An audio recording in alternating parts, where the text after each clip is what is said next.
আসসালামু আলাইকুম ওয়া ৰাহমাতুল্লাহি ওয়া বাৰাকাতুহু। বিসমিল্লাহিৰ ৰহমানিৰ ৰহিম।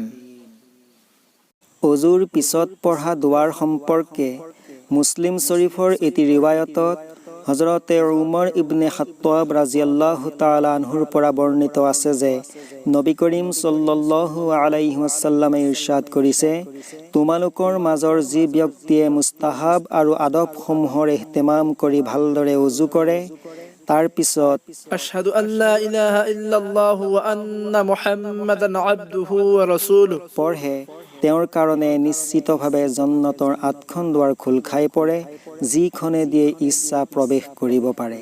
তিৰমিজি শৰীফৰ আন এটি ৰিৱায়তত হযৰতে উমৰ ইবনে খাত্তাব ৰাদিয়াল্লাহু তাআলা আনহুৰ দ্বাৰা এই কলিমাসমূহ বৰ্ণনা কৰা হৈছে।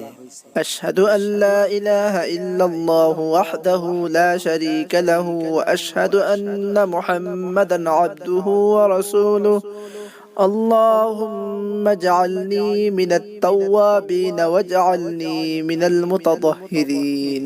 অৰ্থ, মই সাক্ষী দিছোঁ যে আল্লাহ তাআলাৰ ব্যতীত কোনো উপাস্য নাই, তেওঁ এক হয়, তেওঁৰ কোনো অংশীদাৰ নাই, আৰু মই সাক্ষী দিছোঁ যে হযৰত মুহাম্মদ সাল্লাল্লাহু আলাইহি ওয়াসাল্লাম তেওঁৰ বান্দা আৰু ৰসূল। হে আল্লাহ, মোক তৌবাহ কৰোঁতাসকল আৰু পাক পবিত্ৰ হৈ থকা সকলৰ অন্তৰ্ভুক্ত কৰক।